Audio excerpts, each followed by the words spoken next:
Bueno, muy bien, vamos a seguir con esta serie de los Salmos. Y el Salmo 16, el título que tiene la predicación de hoy, es un imperativo. Pon a Dios primero.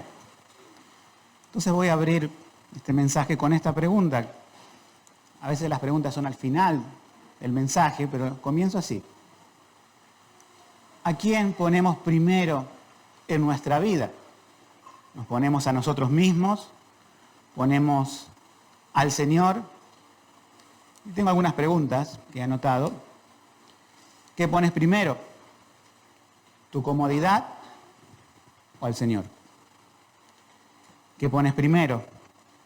¿Tu bienestar económico o a Dios? ¿Qué pones primero? ¿Tu familia o al Señor? ¿Qué pones primero? ¿Tus amistades o al Señor? ¿Qué significa poner algo delante de Dios, o sea, algo que ocupe el lugar de Dios? Significa idolatría.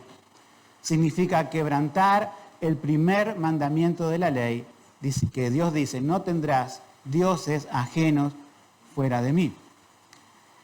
En este salmo, en la parte donde habla en el versículo 8, a Jehová he puesto siempre delante de mí, ese versículo 8 es el resumen de todo lo que vamos a ver ahora al avanzar versículo por versículo en este salmo, y que este salmo pueda ayudarnos a que se cumpla esta experiencia del salmista, es decir, a Jehová, a Dios, el Señor, he puesto siempre delante de mí.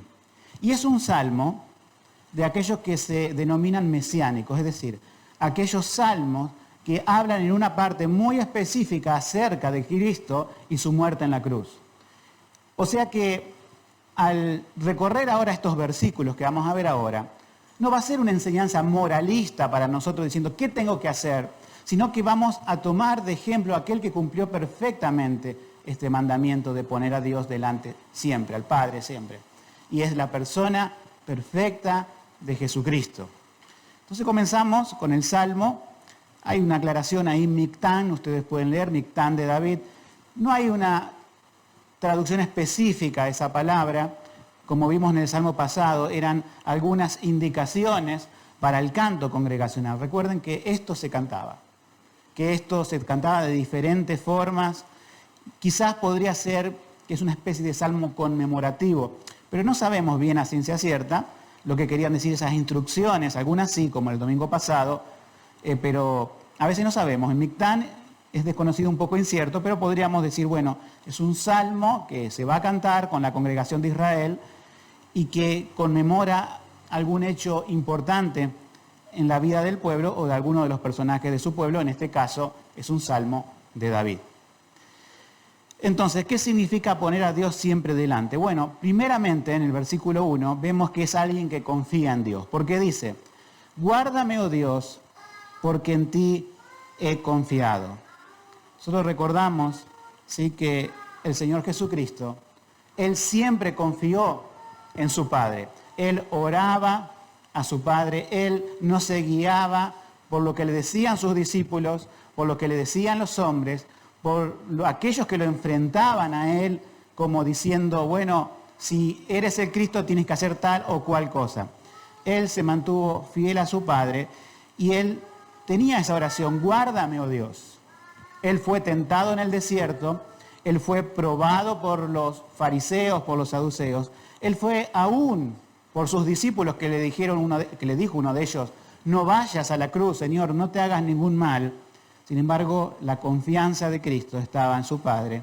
Guárdame, oh Dios, porque en ti he confiado. Si nosotros vemos la vida de Cristo, si bien Él era Dios, que bajó al mundo, que encarnó, que es verdadero Dios y verdadero hombre, pero como hombre lo vemos siempre orando, siempre dependiendo de Dios. Por eso Él puede decir perfectamente, yo he puesto, si bien Él era Dios, pero también, hablando de su Padre, he puesto siempre al Señor delante de mí. Dice que Él hacía todo lo que a su Padre le agradaba, que Él no hablaba de sí mismo, sino todo lo que su Padre lo había enviado a decir y hacer en este mundo.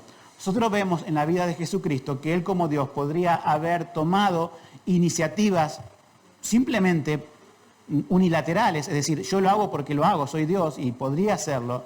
Sin embargo, en esa Trinidad perfecta, el Hijo se sujeta al Padre en esa encarnación y hace todo lo que el Padre le agrada, y Él ora al Padre y le ruega en muchas ocasiones que lo guarde de los enemigos de Él.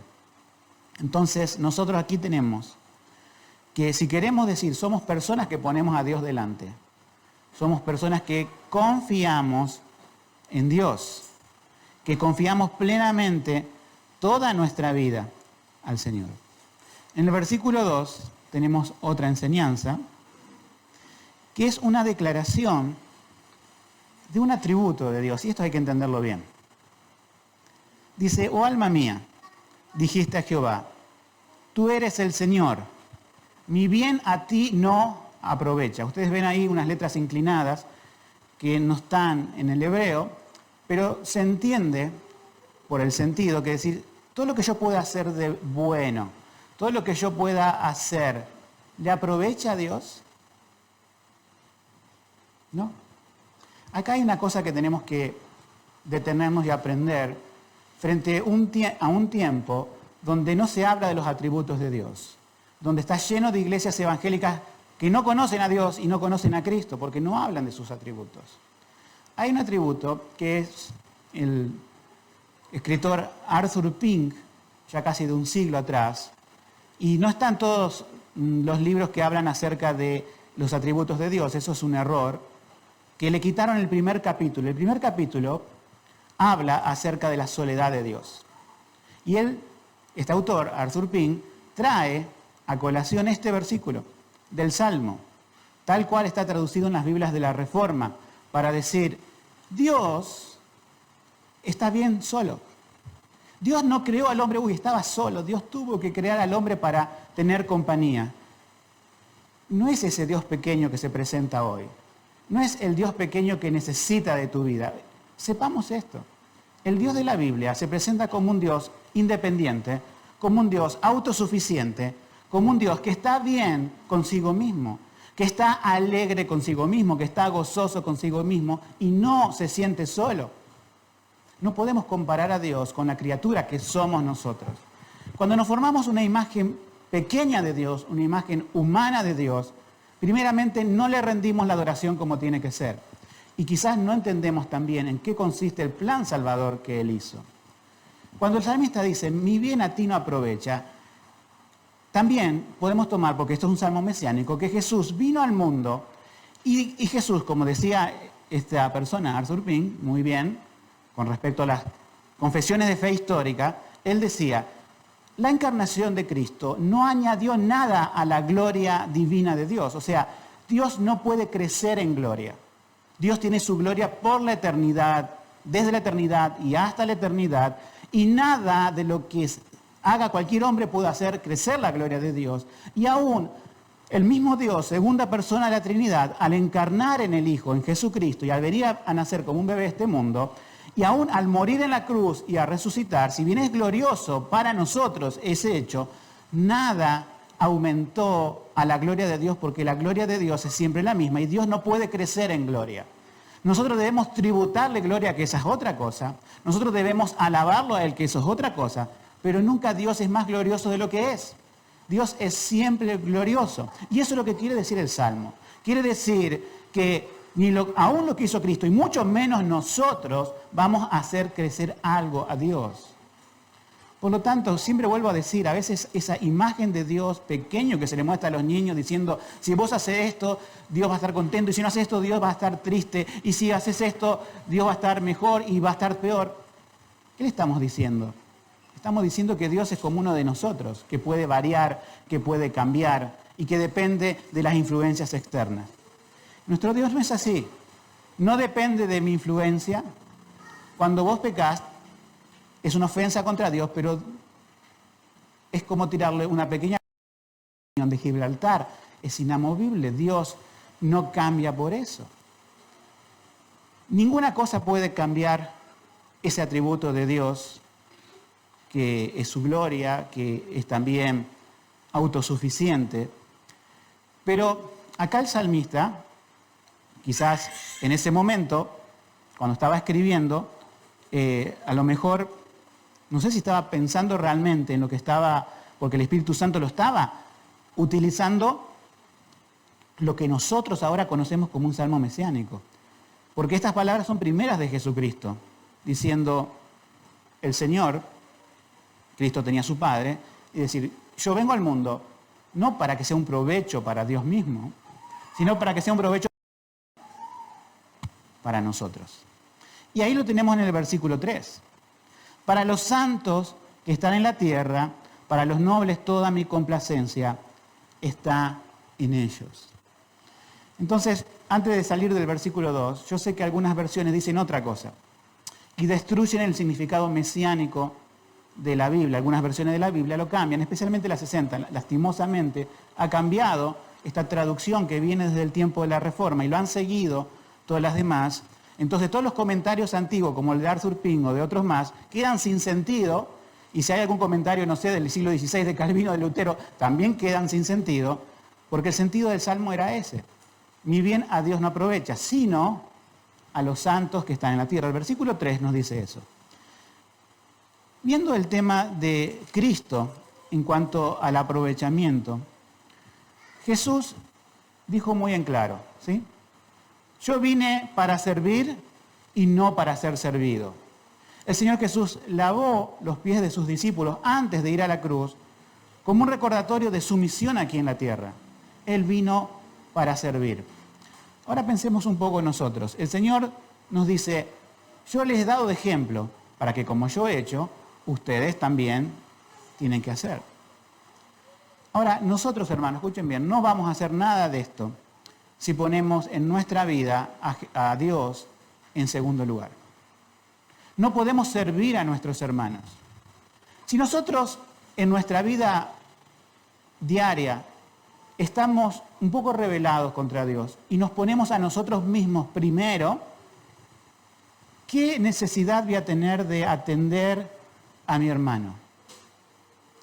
Ya sea que te pidan que hagas un discipulado, que pases tiempo, que inviertas tu tiempo, que dejes alguna actividad, algo para apartar un tiempo y ayudar con la Biblia a otro hermano, o ir a servirlo de alguna otra forma que sea material, que sea algo que mi hermano esté necesitando, no nos va a salir a nosotros, al menos que yo como el salmista pueda decir, a Jehová es puesto delante de mí. Si yo pongo al Señor en mi vida delante, también pongo a mis hermanos delante de mis propias perspectivas y de mis propias necesidades y me vuelvo solidario con los hermanos. No voy a poder cumplir lo que dice Cristo de lavar los pies de los discípulos, como Él hizo, de servirse unos a otros, si no ponemos a Dios delante. Jesucristo lo pudo hacer.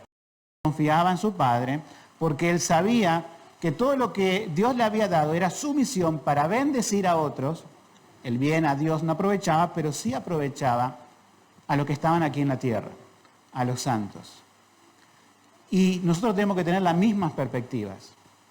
Pregúntate entonces, ¿cómo estás sirviendo a tus hermanos? Mucha gente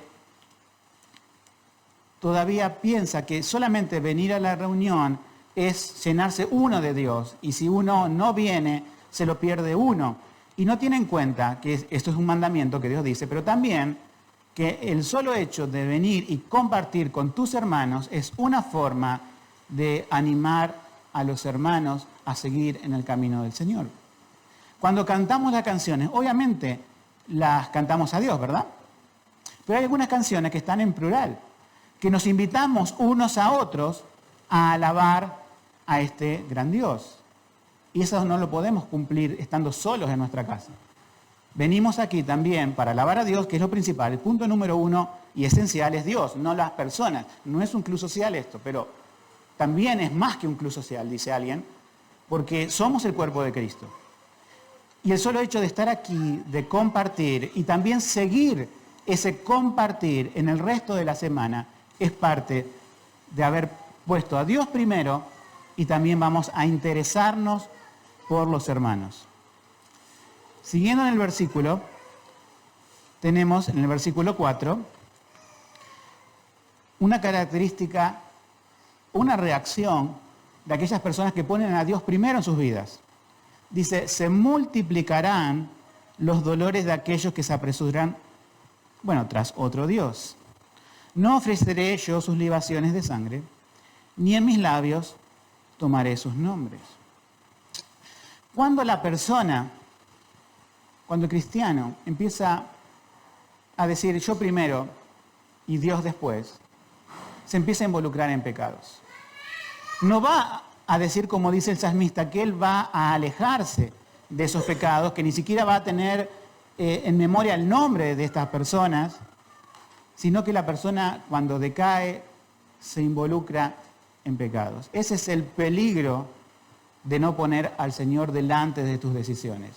Y recuerden los ejemplos que yo di, son cosas válidas, la familia, el estudio, el trabajo.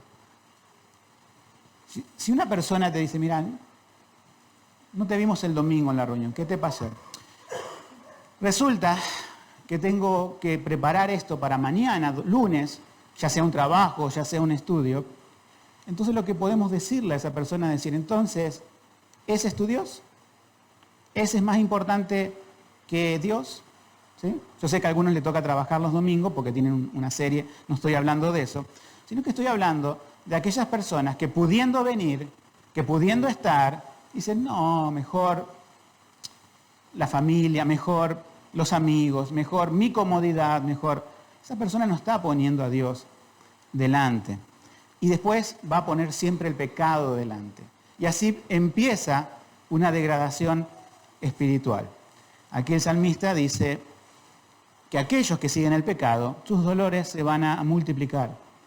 No van a estar en paz porque están detrás de otros dioses, pero nosotros conocemos al verdadero Dios. No estamos para seguir la idolatría del mundo. El día domingo, ¿sí?, en Latinoamérica tenemos una idolatría muy especial. Que gritamos gol con el equipo que nos gusta, ¿verdad? ¿Cuánta gente dice, a ver, este es el día del Señor, nos gozaremos y alegraremos en Él, como dice el Salmo? Pero también si nosotros desviamos nuestro corazón a lo que el mundo tiene por ídolo, el salmista nos dice, yo no voy tras lo que el mundo va, yo no voy tras sus dioses, yo no los adoro, no ofrezco sus libaciones, es una especie de adoración, y ni siquiera los tengo en cuenta, en mis labios tomaré sus nombres. Entonces vemos aquí, a medida que avanzamos en el Salmo, cuáles son las cualidades de una persona. ¿Sí? Sigamos avanzando. Versículo 5.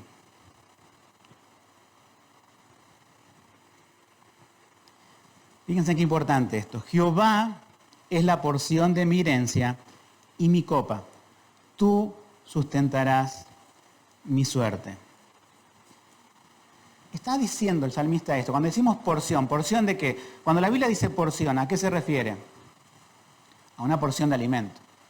Es decir, tu comida, como dijo Cristo, es que haga tu voluntad.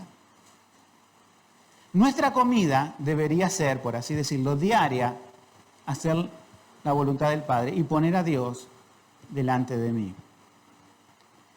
Cuando nosotros nos levantamos en las mañanas, ¿qué es lo que ponemos delante de nuestros pensamientos?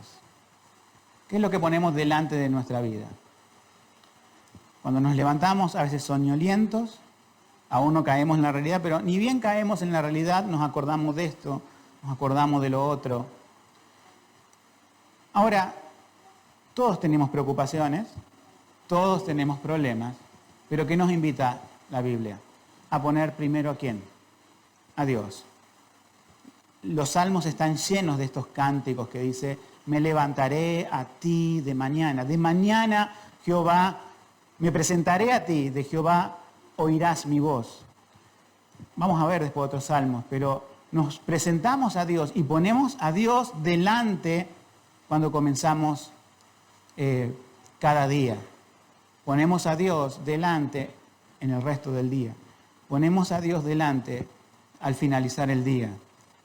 Poner a Dios delante es vivir con la conciencia de que Él está siempre viéndonos, siempre en su presencia. Hoy que se recuerda el día de la Reforma protestante del siglo XVI, ellos todavía en aquel tiempo, porque tenían un lenguaje en común todas las naciones de Europa, que era el latín, o sea, a lo mejor no hacía falta que alguien que hable español aprendiera inglés, alemán o holandés, sino que sabían latín y se comunicaban en latín, escribían en latín. Entonces, las frases que encontramos de ese siglo son en latín, esa es la cuestión. Y había una frase que decía coram Deo, que quiere decir, Deo es Dios, eso lo intuyen, pero siempre delante de la presencia de Dios. A veces no, siempre se recuerda algunas voces en latín de la Reforma como solus Christus, que es solo Cristo, o sola fide, que es solo la fe, sola gratia, que es solo la gracia, sola escritura, que es solo la Biblia, la escritura, o soli Deo gloria, ahí está la palabra Deo, que es solo a Dios la gloria, sino que también tenían otra expresión que era coram Deo. Y esta palabra, coram Deo, era a Jehová expuesto delante de mí, básicamente. A Jehová está siempre delante de mí y yo estoy delante de su presencia. Yo me pregunto, ¿vivimos con una vida consciente de que estamos delante de la presencia del Señor? ¿Qué pasa cuando perdemos en nuestra vida la conciencia que estamos en cada minuto, cada segundo de nuestra vida delante de la presencia de Dios? ¿Cuál es la consecuencia inmediata? Pecar. Porque cuando nosotros pecamos, en ese momento, nuestros ojos espirituales parece como que se ciegan. Parece como que cerramos los ojos y pensamos que no estamos delante de la presencia de Dios, pero nunca escapamos delante de la presencia del Señor. Volviendo al versículo, Jehová, el Señor, es mi porción cada día. Así como supongo que desayunás de mañana, también supongo que vas a tener tu comunión con Dios. Así como comes al mediodía o a la noche, depende, supongo que vas a comer el resto del día de Dios, te vas a alimentar de Dios. ¿Y cómo te alimentas de Dios? Vamos a hacerlo práctico. ¿Cómo es eso de alimentarme de Dios? Porque parece todo muy metafórico lo que estoy hablando. Y alguno dirá, ¿qué me puedo llevar a mi casa de esto? Alimentarte de Dios es, primeramente, tener conciencia de su presencia cada día, esa es una. Pero cada vez que orás a Él, te alimentas de Él. En cualquier momento del día, por más que no tengas la Biblia al lado, aunque sea, no sé, en el celular, o recordás el versículo bíblico y lo meditas, te estás alimentando de Él. Cuando escuchás una canción cristiana, que sea buena en letra, ¿sí? Y también tenga una música acorde, como tratamos de elegir aquí en la iglesia, te estás alimentando de Dios. Cuando charlas con otro hermano, cuando haces una consejería, es beneficioso para el hermano y es beneficioso para uno. Hay momentos del día en que uno se va alimentando de Dios, porque tiene conciencia de que nosotros tenemos esta porción diaria. Podemos ir a Dios. Él es el maná que cae cada día y nunca cesa. Jesucristo ha sido el maná que ha venido a este mundo y en Él encontramos nuestro alimento diario. Por lo tanto, en este versículo 5 dice, Jehová es mi porción, la porción de mi herencia, de mi copa, ¿sí? Tú sustentarás mi suerte. El versículo 6 sigue con la misma idea, nada más que agrega algunas cosas que hay que explicar. Versículo 6 dice, las cuerdas me cayeron en lugares deleitosos. Asimismo es hermosa la heredad que me ha tocado. No está hablando de las cuerdas de guitarra, ni de las cuerdas de arpas. En la antigüedad había cordeles de medida, donde que cada cual que iba a recibir una herencia tenía que medir el campo. Si los padres le dejaban a sus hijos la herencia, tenía que ver no solamente los metros cuadrados del campo, sino el lugar. No es lo mismo que te tocara una parte del campo cerca de un río. ¿Recuerdan Lot? Cuando se dividió la tierra con Abraham, Lot quería ir a la parte más regada de la tierra. Bueno, la herencia que nos dio Dios es una herencia preciosa. Él nos dio la mejor parte. Somos como, ya vimos el Salmo 1, como un árbol, pero no plantado en un lugar desértico, sino junto a corrientes de las aguas. Es decir, al decir que las cuerdas nos cayó en lugares deleitosos, quiere decir que la salvación que Cristo compró para nosotros es algo beneficioso. Pero para Cristo, recuerden, nosotros vemos la herencia desde nuestro punto de vista. Ahora, Cristo ve la herencia desde otro punto de vista. Ese es el que hereda. Y Él, al morir en la cruz, heredó naciones. ¿No cantamos a veces en alguna canción para ser herencia de naciones? ¿Sí? El Señor Jesucristo, o en la Trinidad, antes de crear este mundo, Dios ya había preparado el plan de salvación. Antes de crear un ángel, antes de crear al hombre, Él ya sabía que cuando iba a crear al ser humano, éste iba a caer. Él ya sabía que cuando iba a crear al ser humano, se iba a apartar de Él. Y toda la humanidad se iba a apartar de Él. Pero también Dios planeó desde la eternidad poder darle una herencia. Y el Hijo dijo, yo iré al mundo. Yo tomaré forma de bebé. Yo voy a nacer y voy a ir a la cruz a morir en lugar de aquellos pecadores que merecían morir por sus pecados, pero yo voy a ocupar su lugar. Todo aquel que pone fe en Jesús, todo aquel que cree que Jesús vino no a morir en general, no vino a morir en Jesús en general. Hay algo que se llama redención universal. No creemos en la redención universal y que es una voz de la Reforma, sino que creemos en la redención específica. Cristo ya sabía desde la eternidad por quiénes iba a morir, cuál era su pueblo, cuál era su herencia de naciones. No son pocos, son una herencia de naciones, son una multitud, que nos dice Apocalipsis, que ninguno puede contar. Pero el Señor vino a pagar el precio de esa nación cristiana, formada por millones de personas antes de nosotros, en la actualidad y las que vendrán en el futuro, y las que seremos reunidas al final de la historia delante del trono de Dios como la herencia de Cristo. Cristo ya ve esa herencia y dicen, este mi pueblo es mi especial tesoro.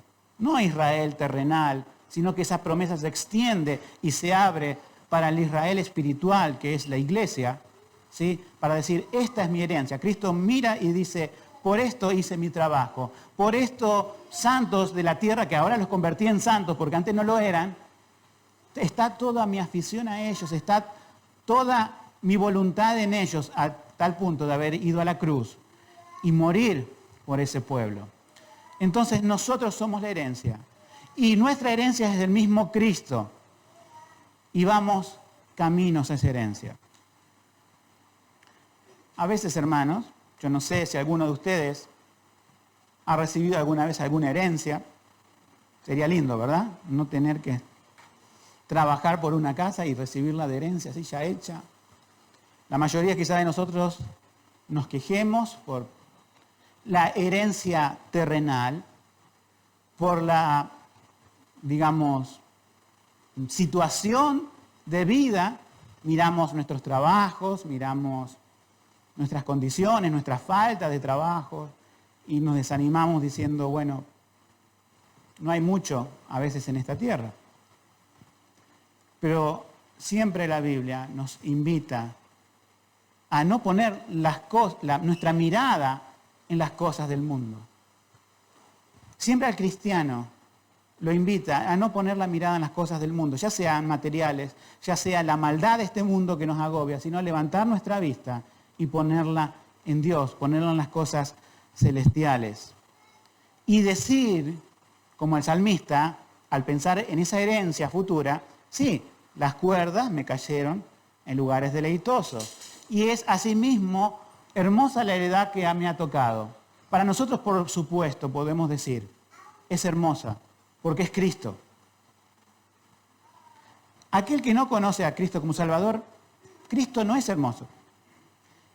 Cristo no es algo atractivo.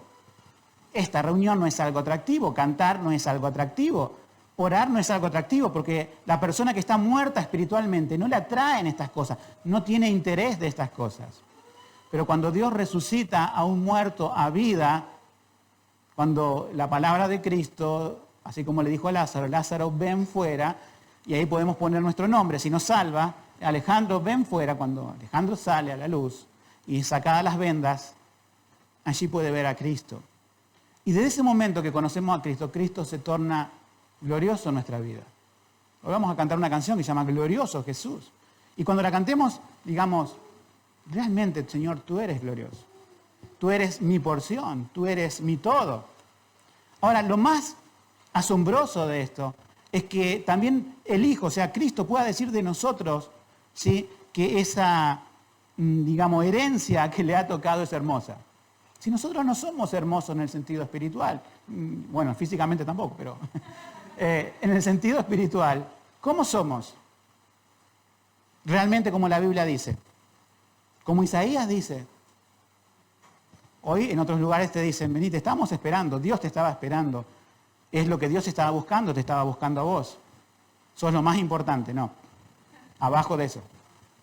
La Biblia nos dice en Isaías, está todo podrido. Desde la planta del pie hasta la cabeza, no hay cosa ilesa en el ser humano. Uno diría, pero eso suena feo, sí, la verdad.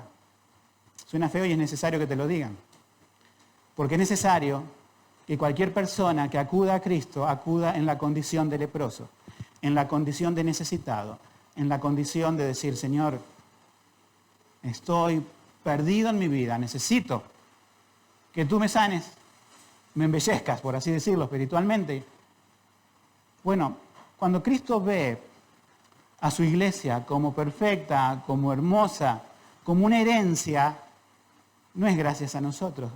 No es porque lo seamos así, sino porque Él quiso rescatarnos, Él quiso lavarnos, Él quiso quitarnos las inmundicias del pecado, la ropa sucia, nos lavó, nos limpió y nos da su vestido de justicia. Y la iglesia es resplandeciente por la misma obra de Cristo. Y cuando tiene Cristo delante de sí, esa iglesia, como su herencia, puede decir, es hermosa, es codiciable. Los cordeles, lo que me tocó de herencia, cayó en lugar de deleitosos. Entonces tiene ese ida y vuelta este versículo, desde el punto de vista de Cristo y desde el punto de vista de la iglesia. Sigamos avanzando. Versículo 7. Bendeciré a Jehová que me aconseja, aún en las noches me enseña mi conciencia. El consejo de Dios. ¿Has pedido consejo últimamente? ¿O eres una persona que nunca necesita consejo? Yo aún lo necesito también. Como pastor digo, a veces algunos hermanos no se atreven a decir, pastor, lo estoy aconsejando, pero cuando hablan, yo les digo, qué bueno lo que dijiste. Me está aconsejando, me está edificando, me está bendiciendo. En las charlas que tengo con cada uno de ustedes. Me aconseja mi esposa, me aconseja a veces mis hijas. Tomo consejos, pero los consejos importantes en mi vida, sea de la persona que venga, es si el consejo de esa persona está basado en el consejo de la palabra de Dios. Allí es cuando el consejo realmente bendice. Porque podría decir alguno, bueno, Dios me aconseja. Ninguno de ustedes me puede venir a decir nada porque Dios me aconseja. Sí, ¿y de qué forma Dios te aconseja? Con la Biblia. Pero recuerda esto. Dios puede utilizar a otra persona para traerle un versículo de la Biblia para ser aconsejado. Por tu propia debilidad, y a veces no tenés toda la sabiduría del mundo para ir vos solo a la Biblia y sacar todos los consejos así, sino que Dios nos pone en una iglesia, y ahí está el sentido de iglesia. ¿Para qué Dios hace las iglesias? Para ser aconsejados unos a otros, para exhortarnos unos a otros, para animarnos unos a otros a caminar la carrera que tenemos por delante. Entonces, yo te pregunto, ¿sos una persona aconsejable? Porque ser una persona aconsejable no quiere decir ser solamente una persona que recibe instrucción mental. Ayer estábamos reunidos con un grupo de jóvenes y estábamos charlando entre nosotros y traje un artículo que se llama así el artículo. Después se lo puedo compartir a todos si quieren. ¿Quién te está haciendo las preguntas difíciles? Este artículo lo escribió un conocido que tengo y que dice esto, mira, el discipulado cristiano no es como sentarse en una mesa, tomar un café y decir, trajiste la fotocopia o trajiste en el celular el PDF, bueno, estudiemos, dice esto, dice lo otro, nos vamos a nuestra casa, cumplilo, hacelo. O sea, no es solamente instrucción el consejo de Dios, sino es preguntar difícil. ¿Cómo estás luchando? Si yo me encuentro con alguien que tiene un matrimonio, ¿está bien tu matrimonio? ¿Está bien la relación con tu esposa, con tu esposo? ¿Está bien la relación con los hijos? ¿Están siendo criados en el temor de Dios? ¿Hay conflictos en el hogar? Si encontrás con alguien soltero, ¿estás cuidando en este mundo de pecados? ¿Estás luchando para mantenerte santo, puro sexualmente, puro en mente, puro en tu caminar? Las preguntas difíciles las hacemos. ¿Realmente preguntamos lo que realmente importa? ¿O nuestras conversaciones son solamente superficiales e instructivas? No. Ser aconsejado por el Señor es ser exhortado por el Señor también. Ser enseñable es no solamente estar abierto a la instrucción, sino a la corrección. Muchas veces las personas dicen, pastor, qué bueno su mensaje. Bien, yo me bajo del púlpito y te voy a tratar de acompañar en el Señor y en algún momento de tu vida te voy a decir, esto es pecado. Y ahí es cuando la imagen del pastor un poco se viene abajo. Era muy lindo acá arriba, hablando en general. Así, en general nadie hoy parece personalizado, a no ser que el Espíritu Santo, y yo ruego que esto ocurra, personalice esta palabra que estoy predicando en el corazón de cada uno. Pero yo no puedo ir y personalizarla en sus corazones. Pero sí puedo, al bajar del púlpito, a encontrarme con vos en la semana, personalizar y hacerte alguna pregunta difícil. Si nosotros ponemos a Dios delante nuestro, vamos a ser personas que reciben enseñanza general, que reciben enseñanza particular y que son personas que se dejan exhortar y que son corregibles. Todos necesitamos ser corregidos. Yo necesito todavía ser exhortado y corregido. Todos en esta tierra que tenemos a Cristo como nuestro Salvador, estamos en esta construcción de decir, necesitamos ser corregidos. Necesitamos ser, por supuesto, alentados, enseñados, pero también exhortados. Entonces, diré, Señor, te bendigo porque me aconsejas. Y acepto, Señor, cuando ese consejo también viene de mi hermano. Y no de que decir, yo soy tan espiritual que no necesito consejo de nadie porque tengo una relación vertical con mi Padre y no tengo relación horizontal con mis hermanos. No. Dios ha determinado en su iglesia que sea una relación, sí, vertical con Él, por supuesto, Él es la cabeza, pero una relación horizontal con nuestros hermanos. Entonces Dios te va a aconsejar con su palabra, obviamente, en tu devocional, cuando escuches una prédica, cuando repases lo del domingo o veas un video. Dios te va a hablar. Y Dios te va a hablar, sobre todo, con otro hermano. Y ahí puedas decir, como dice el salmista, ¿sí? Bendeciré a Jehová que me aconseja. Y lo voy a pensar de noche. Me voy a la cama pensando lo que me dijeron en el día que recibí del Señor, que recibí de su palabra. Aún en las noches me enseña mi conciencia. Versículo 8 es el clave. A Jehová he puesto a veces delante de mí. ¿No? ¿Cómo dice?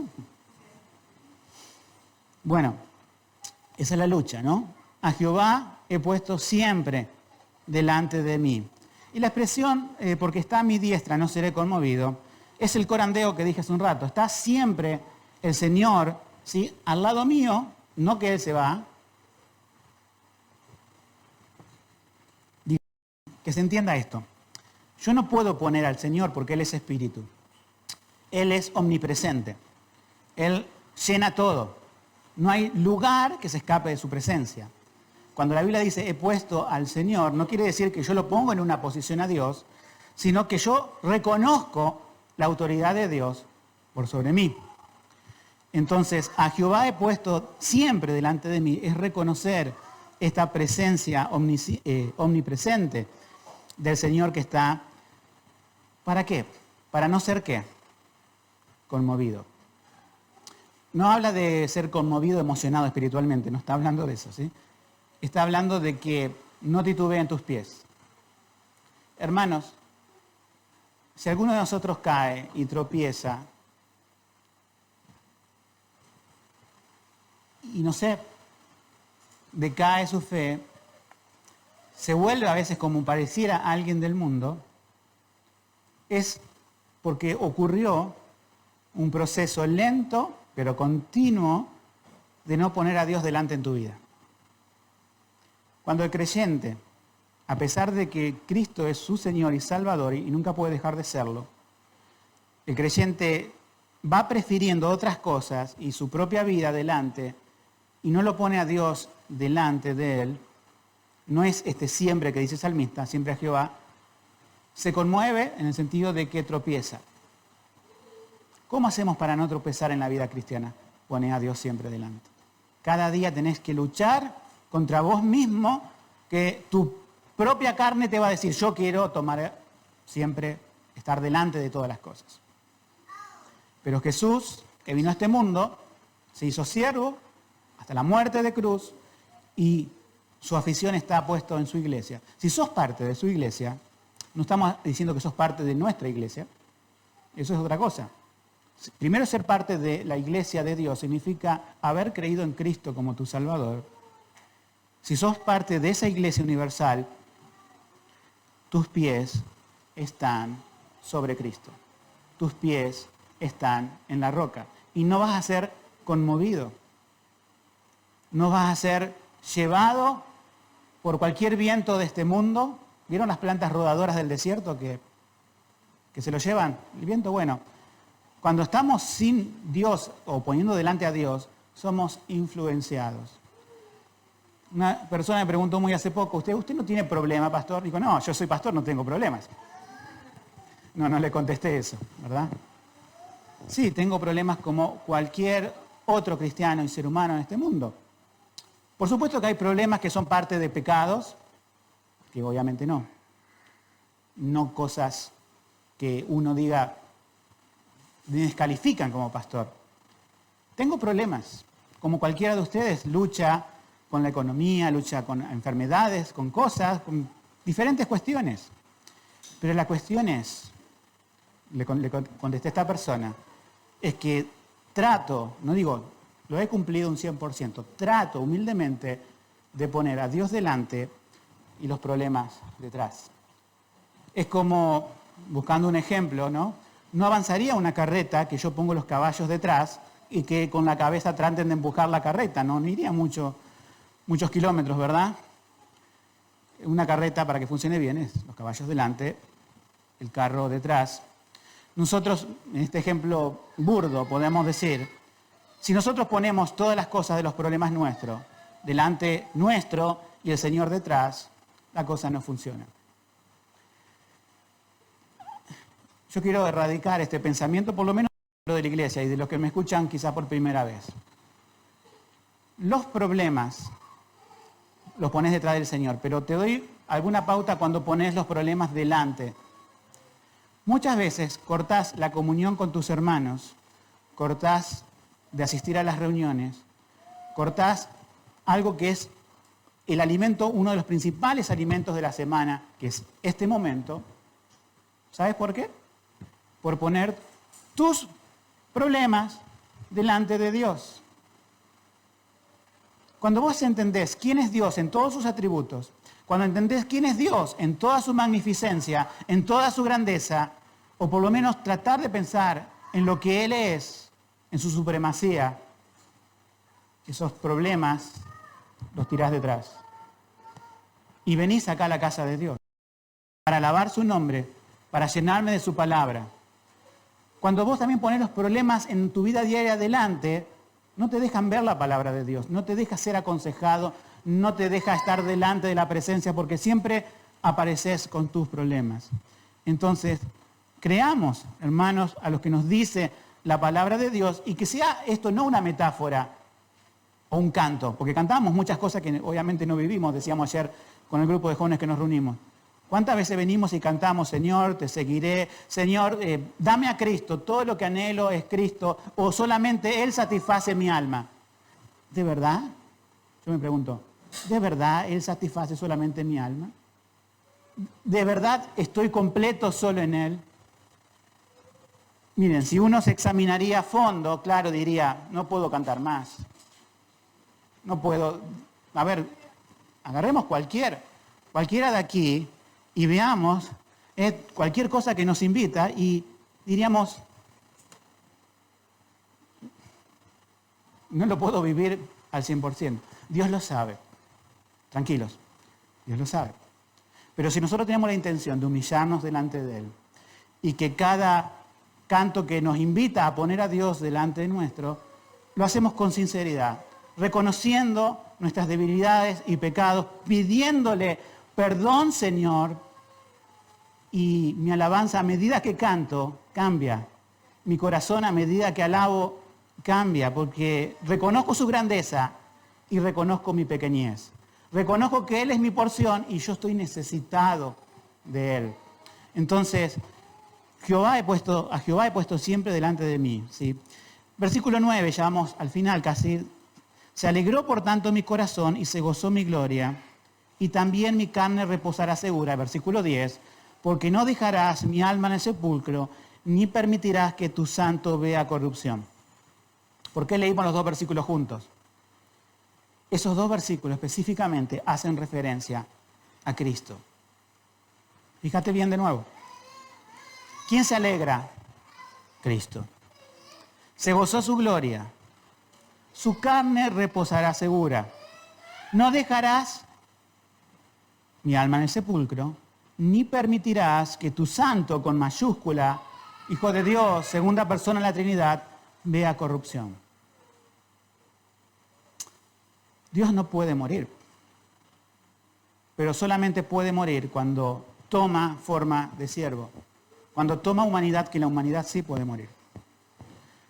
Ahora, cuando Cristo está en la cruz, imagínate en ese momento de oscuridad, en ese momento que Él pronunciaba las palabras que se conocen de la cruz, Él dice, consumado es, ya está todo terminado, y entrega en las manos de su Padre su Espíritu.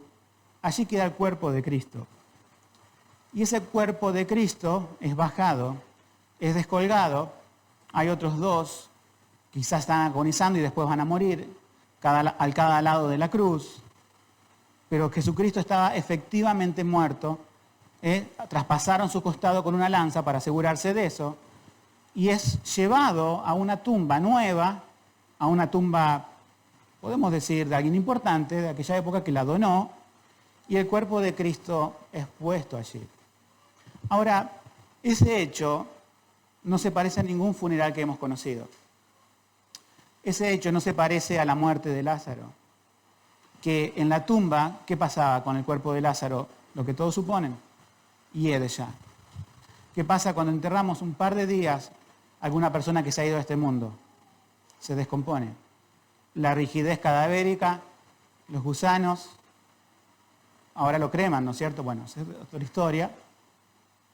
Pero el cuerpo de Cristo, la muerte, ¿qué puede hacer con el cuerpo de Cristo la muerte? Porque si la muerte fue vencida en la cruz, ¿acaso Satanás va a venir? ¿Acaso alguna persona de este mundo va a venir? La misma muerte no puede hacer nada con el cuerpo de Cristo. Fue destruida por su muerte en la cruz. Es el único cuerpo inerte y santo que no entra en corrupción. Es el único cuerpo que no se va a disolver en la tierra. Es el único cuerpo que no se va a pudrir de gusanos, sino que al tercer día, ese cuerpo, como durmiente en la cruz, se une con su espíritu que ha habido del Padre.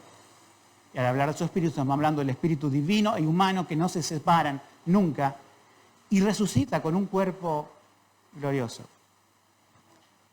Esta es la promesa, esta es la alegría. No permitirás que tu santo, con mayúscula, vea corrupción. Todos los que estamos aquí, a no ser que el Señor venga antes, veremos corrupción. Es decir, si el Señor no viene antes a buscar a su iglesia, iremos a un nicho, a tierra, no sé, moriremos y veremos corrupción. Pero Cristo no vio corrupción.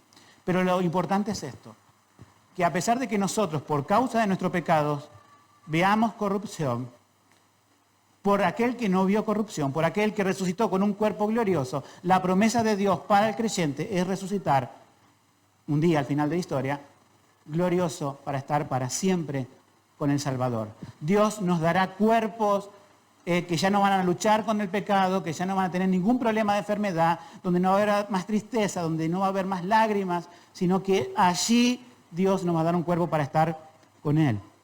Entonces, el versículo 9 y 10 es ese versículo que nos habla específicamente de la victoria de Cristo y de su resurrección. Y el último versículo, para llegar al final, dice: me harás conocer la senda de la vida, plenitud de gozo hay en tu presencia, deleite en tu diestra para siempre. Y resumen, no es una palabra.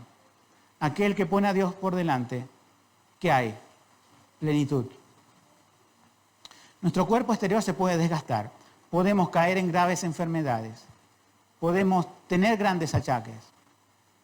Pero podemos estar plenos en nuestro interior.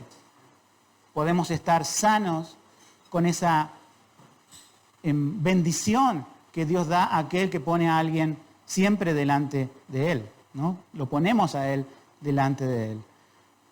Por lo tanto, yo no sé si acá hay alguna persona que ni siquiera conoce a Cristo, o sea, ni siquiera ha puesto a Cristo, y va a salir de este lugar conservando su vida, diciendo: no, a mí nadie me cambia la manera de pensar, yo entré así a esta iglesia y me voy a ir así de la misma manera. Si este llega a ser el caso, yo te digo esto. Dice la palabra de Dios en Juan 12:25, el que ama su vida, que la quiere conservar, el que quiere seguir con sus pensamientos, la perderá. Y la perderá eternamente, no temporalmente, eternamente, en un castigo eterno. Pero el que aborrece su vida en este mundo, para vida eterna la guardará. ¿Qué quiere decir aborrecer su vida? Diciendo: yo ya no puedo así. Yo necesito un Salvador. Necesito que Dios perdone mis pecados. Y necesito que Dios transforme mi vida. Odio mi pecado y mi vida de pecado, pero amo a Cristo. Y yo sé que Él va a cambiar mi vida. Cuando una persona hace eso, cuando es glorioso Jesús delante de sus ojos, encuentra la vida. Irónicamente, ¿no? Aquel que ama la vida la pierde. Aquel que desprecia su vida, prefiere a Cristo. En Cristo encuentra la verdadera y real vida de plenitud, como dice este último versículo 11. Termino con esta reflexión final. No estamos llamados a arrastrarnos en nuestra vida espiritual, a ser empujados como esa planta rodadora que hablé hace un momento. Somos llamados a poner a Dios delante. Él es nuestro guiador en medio de la oscuridad. Él es nuestra roca en medio de la tempestad. Él es nuestro pastor, como dice Salmo 23, que nos guía a verdes pastos. Él es nuestro Salvador, que nos conduce a la vida. Y Él es nuestro Señor. Termino con Isaías 41:10, dice: no temas, porque yo soy contigo. No desmayes, que yo soy tu Dios, que te esfuerzo. Siempre te ayudaré, siempre te sustentaré con la diestra de mi justicia. Ante tales promesas, hermanos, podamos decir esta mañana: he puesto a Dios delante mío. Amén.